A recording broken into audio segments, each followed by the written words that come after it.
ఒకేసారి రుణమాఫీ చేస్తేనే ఆ రైతు బాగుపడతాడు తప్ప గతంలో మాదిరిగా 4 కితాలు వేస్తే ఆ అప్పు తీరదు, వడ్డీ మిగులుద్ది, మళ్ళీ రైతు వడ్డీ కట్టుకోవాలి తప్ప ఆయనకు అప్పు తీరలేదు. అందుకని వాళ్ళని కాదని మన గెలిపించారు. కాబట్టి నాకు తెలుసు కష్టం ఉన్నదని. అయినా సరే 21,000 కోట్లు వాళ్ళ ఖాతాలో జమ చేయాల్సిందని చెప్పి పట్టుబట్టి మన రుణ విముక్తులు చేసినటువంటి మన రాష్ట్ర ముఖ్యమంత్రి. ఆయన ఎప్పుడు కలిసినా పల్లెల గురించి, అదేవిధంగా రైతుల గురించి, నేతన్నల గురించి, సామాన్యుల గురించి, కష్టజీవుల గురించి మాట్లాడే ముఖ్యమంత్రి మనకి దక్కటం మన అదృష్టం. అందుకని ముఖ్యంగా రైతాంగం పచ్చగా ఉంటే, రైతాంగం సంతోషంగా ఉంటే రాష్ట్రం సంతోషంగా ఉంటుంది. అదేవిధంగా రైతు ఏడ్చిన రాజ్యం ఎప్పుడూ బాగుపడదని ఆయన సూత్రం. అందుకనే మనకు బాధలుంటే ఉండొచ్చు కానీ రైతుని బాధ పెట్టొద్దని చెప్తాడు. అందుకని ఎన్ని ఇబ్బందులు వచ్చినా మొదటి 2 సంవత్సరాల్లోనే 1,04,000 కోట్లు రైతుల జేబుల్లో మీకు బదలాయించినటువంటి ఏకైక ముఖ్యమంత్రి భారతదేశంలో. ఆనాడు ఎప్పుడో మన్మోహన్ సింగ్ గారు ఉన్నప్పుడు దేశం మొత్తానికి 70,000 కోట్ల రుణమాఫీ చేస్తే మన ముఖ్యమంత్రి, రైతుల ముఖ్యమంత్రి, రైతు బాంధవుడు ఒకే సంవత్సరం 21,000. ఈ భారతదేశంలో ఏ రాష్ట్ర ప్రభుత్వానికి అది సాధ్యం కాలే. కానీ దాని గురించి కూడా కొంతమంది కోహన రాజకీయ నాయకులు ప్రస్తావిస్తుంటారు. అది మాకు కొంచెం బాధాకరం. అందుకనే మాకు మీ యొక్క విమర్శలను మేము పట్టించుకోం, మీ యొక్క సెటైర్లు మేము పట్టించుకోం, మీ యొక్క అబద్ధాలను మేము పట్టించుకోం, మీ అవాస్తవమైనటువంటి ప్రకటనలు మేము పట్టించుకోం. మాకు రైతు కళ్లే కనపడుతున్నాయి. ఆయన కళ్లల్లో ఆనందం చూసేదాకా ఈ ప్రభుత్వం వెనకడుగు వేయదు అని చెప్పి ఈ సందర్భంగా మనం చేస్తున్నాం.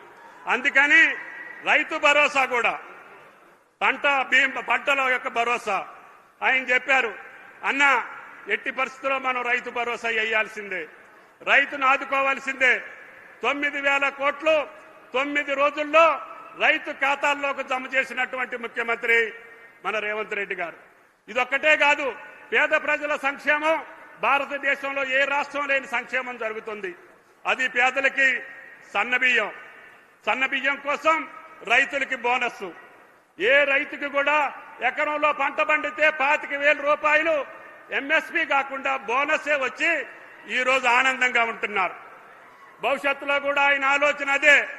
చిరుధాన్యాలకో, ఆయిల్ గింజలకో, లేకపోతే వేరే పప్పు ధాన్యాలకో ఏ పంట అయితే మనం దిగుమతి చేసుకుంటున్నామో ఆ పంటలకు కూడా మీరు ఆలోచన చేయండి. మేధావులు, రైతాంగం, రైతు సంఘాలు చెప్పండి. వాటికి కూడా బోనస్ ఇచ్చి రైతును ఆదుకోవాలనేది ముఖ్యమంత్రి గారి కోరిక. అందుకని మేము అందరం కూడా రైతు సంఘ నాయకులను కోరుతున్నాం.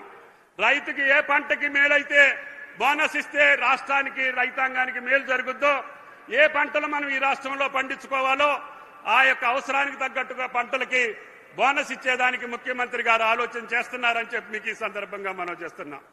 మేము ఎన్ని కష్టాలున్నా ఈ రోజున అత్యధిక పంటలు పండించినటువంటి రాష్ట్రంగా, అదేవిధంగా ఈవెన్ ఆయిల్ ఫామ్ ఫ్యాక్టరీ ఈనాడు తెలంగాణ నడిగడ్డన ప్రారంభించడానికి కారణం ఈనాడు 30 జిల్లాల్లో పంట వస్తుంది.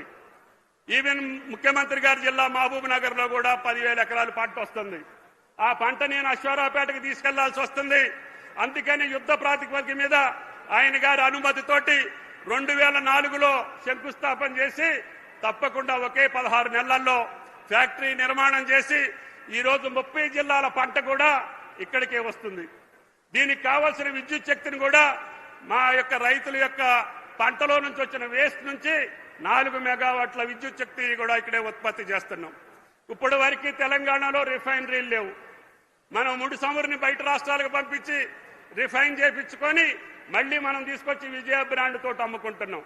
ముఖ్యమంత్రి గారిని అడగగానే అన్న రిఫైనరీ కూడా పెట్టించేయని చెప్పి ఈ రోజు పెద్ద మనసుతోటి 50 కోట్లతోటి ఇదే ప్రాంగణంలో రిఫైనరీ కూడా శంకుస్థాపన చేశారు అని చెప్పి మీకు ఈ సందర్భంగా మనం చేస్తున్నాం. అందుకనే పల్లె బతుకులు తెలిసినటువంటి ముఖ్యమంత్రి, రైతుల కష్టాలు చూసినటువంటి ముఖ్యమంత్రి, తెలంగాణ ప్రజల యొక్క ఈతి బాధలు చూసినటువంటి ముఖ్యమంత్రి సమక్షంలో మీకు రైతాంగానికి ఏది కావాలంటే అది చేసే అవకాశం ఈ శాఖాపరంగా నాకు ఇచ్చినటువంటి గౌరవ రేవంత్ రెడ్డి గారికి హృదయపూర్వకమైనటువంటి నమస్కారాలు, ధన్యవాదాలు తెలియజేస్తూ ఈ రోజునే 9,000 కోట్లకు సంబంధించినటువంటి రైతు భరోసాను కూడా ఇదే వేదిక మీద నుంచి ముఖ్యమంత్రి గారు మీ ఖాతాలో వేసిన తర్వాతనే మాట్లాడతారని చెప్పి కూడా మీకు ఈ సందర్భంగా మనం చేస్తున్నాం. అందరూ చెప్పారు, అందరూ అనుకున్నారు, ఓడిపోయి ఇళ్లలో కూర్చొని ఈ ముఖ్యమంత్రి రుణమాఫీ చేయలేడు, ఈ ముఖ్యమంత్రి రైతు భరోసా చేయలేడు, ఈ ముఖ్యమంత్రి యూరియా ఇయ్యలేడు, ఈ ముఖ్యమంత్రి పంటలు కొనలేడు, మనం సంబరం చేసుకొని మళ్లీ గోతికాడ నక్కలాగా వేచి చూస్తున్నారు. మీకు ఆ అవకాశం రాదు అని చెప్పి ఆ గుంట నక్కలకి చెప్పదలుచుకున్నాం. ఎన్ని పంటలు పండించినా ఎంఎస్పీ కొనేటటువంటి ఏకైక ప్రభుత్వం రేవంత్ రెడ్డి గారి ప్రభుత్వం. అదేవిధంగా మీ కష్టాలు తీర్చేదానికి కేంద్రం మీద ఒత్తిడి తీసుకొచ్చి ఒక రాష్ట్రానికి ముఖ్యమంత్రి అయి ఉండి యూరియా కోసం 10 సార్లు కేంద్ర మంత్రిని ప్రధానమంత్రిని కలిసినటువంటి ఏకైక ముఖ్యమంత్రి రేవంత్ రెడ్డి గారు అని చెప్పి మీకు ఈ సందర్భంగా మనం చేస్తున్నాం.